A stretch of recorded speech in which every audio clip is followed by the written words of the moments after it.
Now, if you're thinking about moving to West Denver this year, there's one thing that the June housing numbers made very clear to me. It isn't just where you buy anymore, it's also what you buy.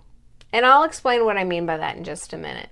Because depending on the type of home that you're looking for, your experience in today's market could be very different. So whether you're planning a move this summer or you're simply keeping an eye on the market, my goal is to help you understand what these numbers actually mean.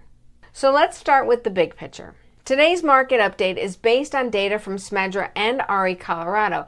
And before we jump into the numbers, remember that real estate statistics are always a little bit of a rearview mirror. The data we're looking at today reflects what was happening over the last month or so, not necessarily what's happening today.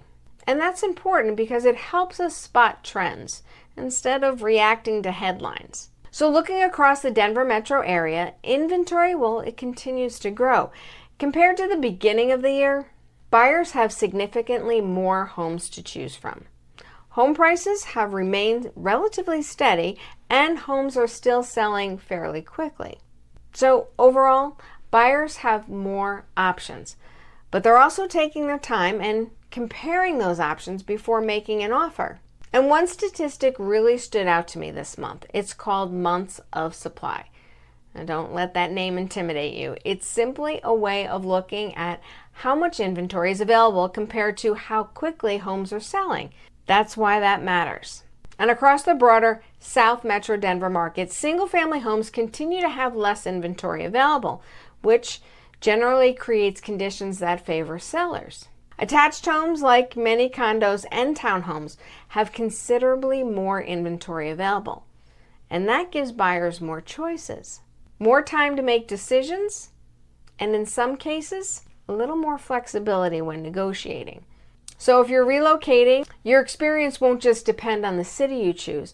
It may also depend on the type of home that you're looking for. Now let's see how that story plays out across West Denver. And for Littleton had a really active month. More homes came onto the market, more buyers went under contract, and more homes closed compared to this time last year.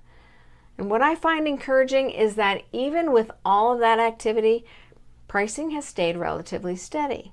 So to me, that suggests that buyers and sellers are continuing to find common ground. Now, Lakewood tells a slightly different story. Activity softened a bit compared to last year, but homes that are still priced well are still finding buyers. I wouldn't describe this market as slow. I describe it as thoughtful. Buyers are taking their time. They're doing their homework, and they're making confident decisions. Well, then there's Golden, because Golden continues to perform well. Buyer activity remains healthy. New listings increased and more homes are closing compared to a year ago. Homes are taking a little longer to sell, which tells me that buyers are carefully weighing their options, but demand remains solid. And then there's Arvada. Arvada continues to be one of the steadier markets that we're following. More homes are coming onto the market, closed sales have increased, and pricing has remained healthy. Homes are taking a little longer to sell, but buyer activity continues to be strong. So what's my biggest takeaway from June? The numbers give us a great snapshot of what's happening across the Denver metro area. But when you're making a move, it's really the local story that matters most. Because every West Denver community has its own personality, its own market. And now we're seeing that the type of home that you're considering can influence your experience just as much as the city that you choose. That's exactly why I enjoy breaking these reports down city by city, because the local story, that's where the real value is. And if you're trying to figure out which part of West Denver might fit your lifestyle best, I've created a playlist called Where Should You Live in West Denver, where I take a deeper dive into Littleton, Lakewood, Golden, and Arvada, so that I can help you decide which community might be the best fit for you. And I'll be sure to link that playlist here. This way you can continue exploring the different communities. And if you'd like a deeper dive into a specific West Denver city, or if you're curious about a particular neighborhood, price range, or even the type of home that you're considering, feel free to reach out, because I'd be happy to break down the latest market data for you.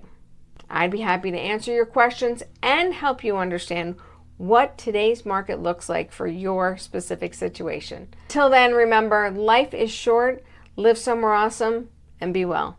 We'll see you next time.